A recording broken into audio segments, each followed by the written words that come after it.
When we read that part, I was like, go off, I guess. Hello everybody, my name is Kayla and welcome back to my channel. So in today's video, I'm essentially kind of going to do like a book wrap up for books that I've read in the past like month and a half, because I thought that some of them were pretty interesting. So I was like, hey, I should do a wrap up. And then I was like to myself, that's a great idea, but that's besides the point. So I don't know if this is going to be a series that I'm going to be regularly doing. Let me know if you want like monthly wrap ups in the comments, because I can definitely add that to my filming list. But I'm essentially just going to talk to you and rant about books that I've read recently and whether or not I think you should read them. So without further ado, go grab like a drink, tea, water, hydrate, or a snack, literally whatever floats your boat, whatever you want, and just sit back, relax, and be entertained by me trying to explain books.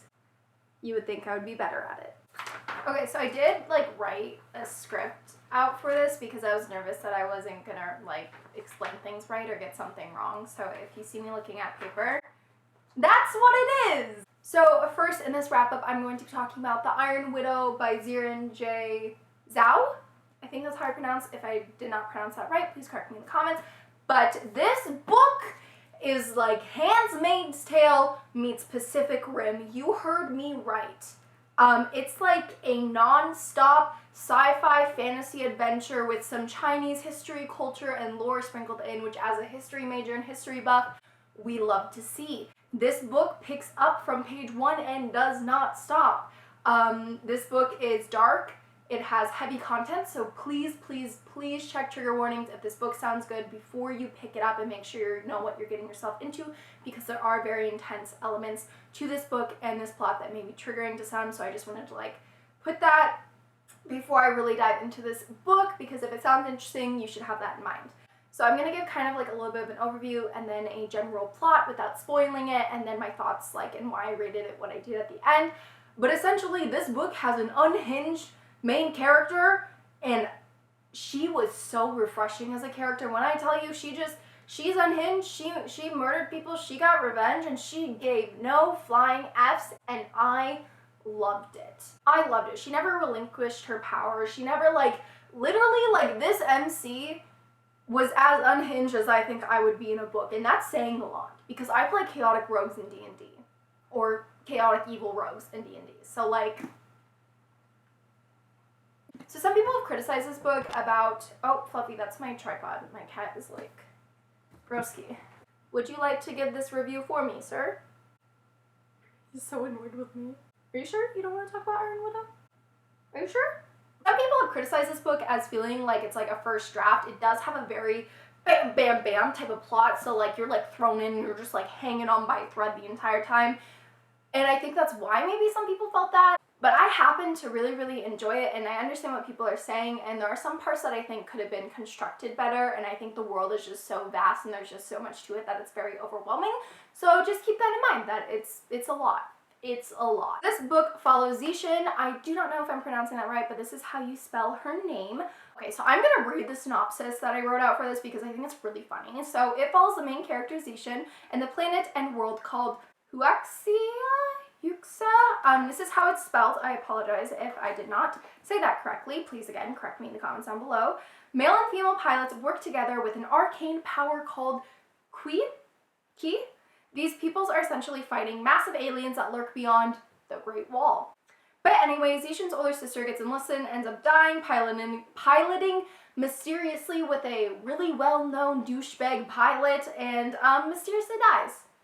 Very mysteriously, as mysterious as it can be. And Zishin's having none of that, and so she gets angry, as she should. Yeah, and then the piloting system is really, really corrupt, and essentially the survival rates for females is like completely so bad and so low compared to that of the male, so she's already like, this is messed up, so I'm gonna go like cause some trouble, as she should.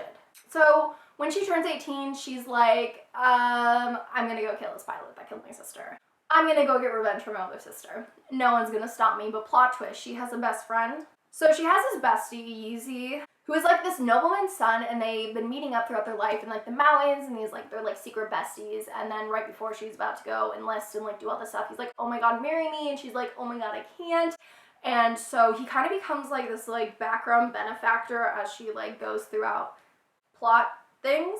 And their friendship was really, really cool. And he's one of the love interests, because this book has polyamory and there's more than one love interest, and for a little bit she's like with both of them, and there's this beautiful part about like love being infinite. So like there's that. So the duo basically go on and she does some plot things that I'm not going to talk about, and she meets up with this well-known murderous pilot, Lee Shimon, and together they create this little trio and start uncovering a plot about this world and the Great Wall, and that not everything, surprise, is what it seems.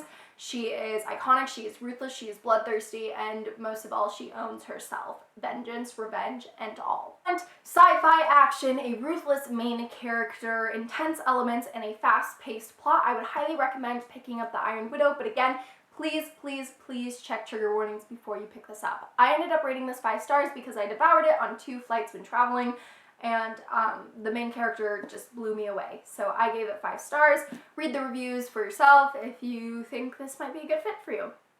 So the next book is Together We Burn, and this book is about dragons. It's a historical type fantasy book set in the city of Espalia. This city is ancient and has a rich and vibrant culture that is built upon the conquering of dragons and these beasts that terrorize the civilization for thousands and thousands of years.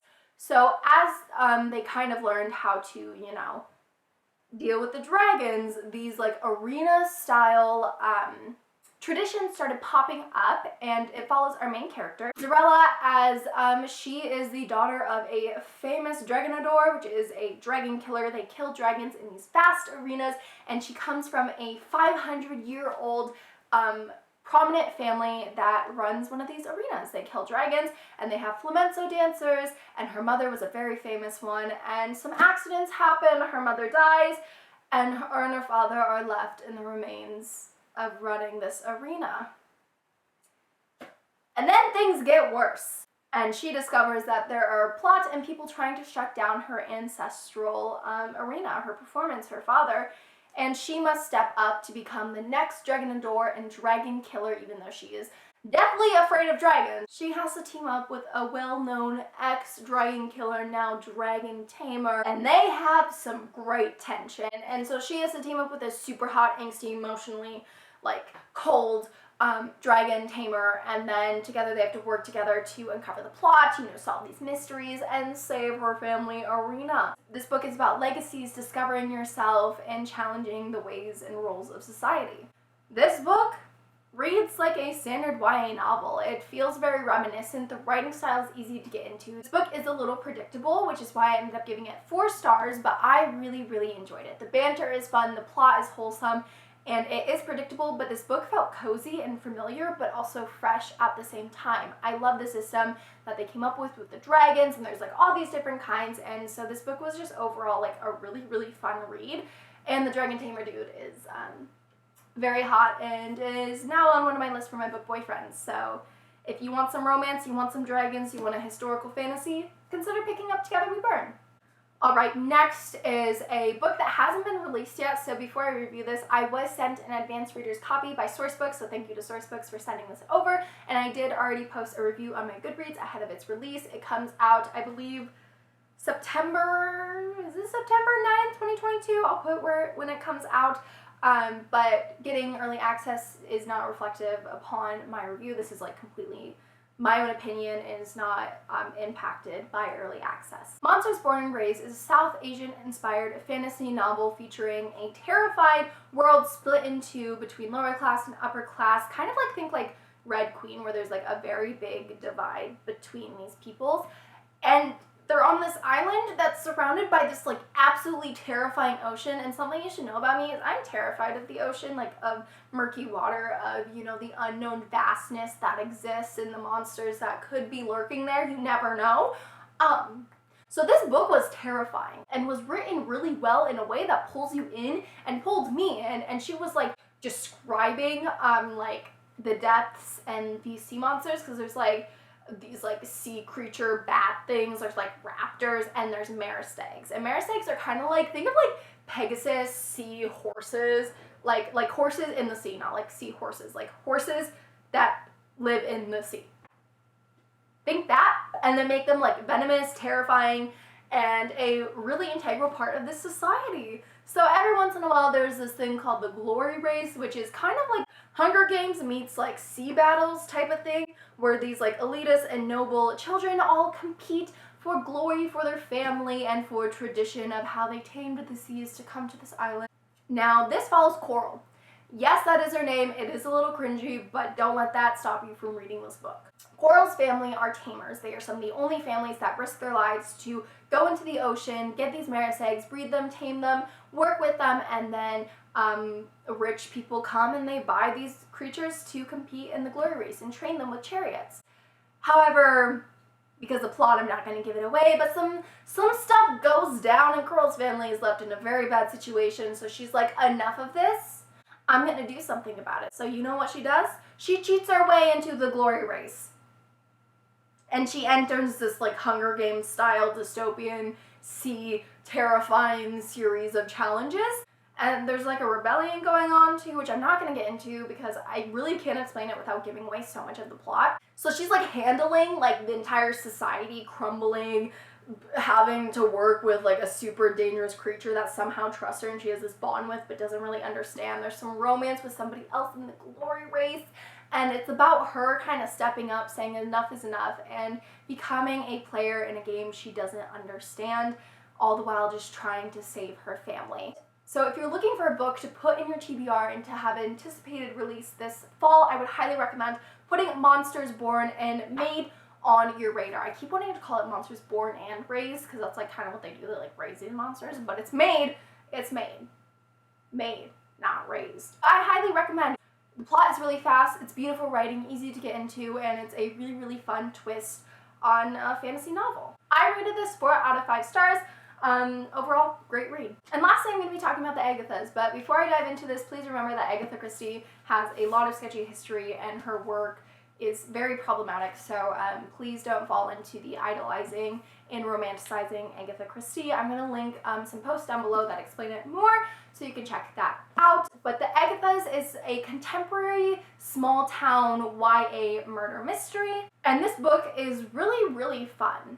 I haven't read a thriller type, small town mystery murder in a while that actually kind of like caught my attention. I was actually kind of like, wait, who is it?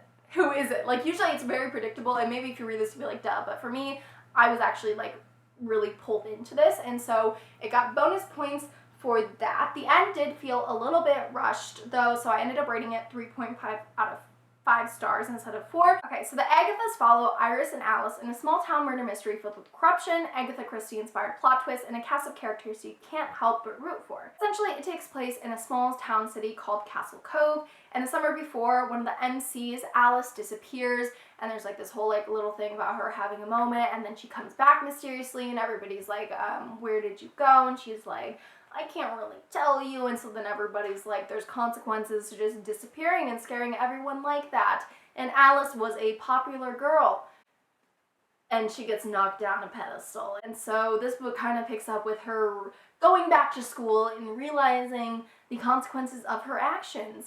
And there she bumps into Iris because her grades are not the best, so Iris is basically her tutor, and that's how the two main characters kind of meet. So Alice is trying to figure things out, and her ex-boyfriend and ex-best friend are getting it on, and one night there is like an annual party near like the cliffs here at this like haunted like manor or whatever, and everybody goes to, and so she decides to go, and that's kind of where like the plot really picks up, is because things go wrong at this party, and her ex-best friend Brooke is found dead a few days later, leading this entire small town into a panic as they reel with this news and ask the question, who did it?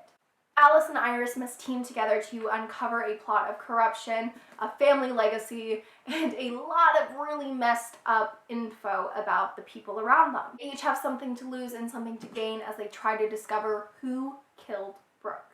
Now, I love this book, but the end was a little fast pacing. Like, I felt like 90% of it was constructed so well plot wise and pacing, with the clues you get in and like the tidbits and like just how it's like crafted in the murder mystery. However, the last part just kind of feels very rushed, and that could just be a me thing, so I did end up rating it 3.5 out of 5 stars. But I still think if you're looking for a really easy book to get into this summer that's a murder mystery, very refreshing, consider picking up the Agathas. It's pretty good. Alright everybody, that's all I got. Thank you for watching this week's video. I hope you guys enjoyed. Let me know if you want to see more videos like this where I like really sit down and just talk about books I've read recently.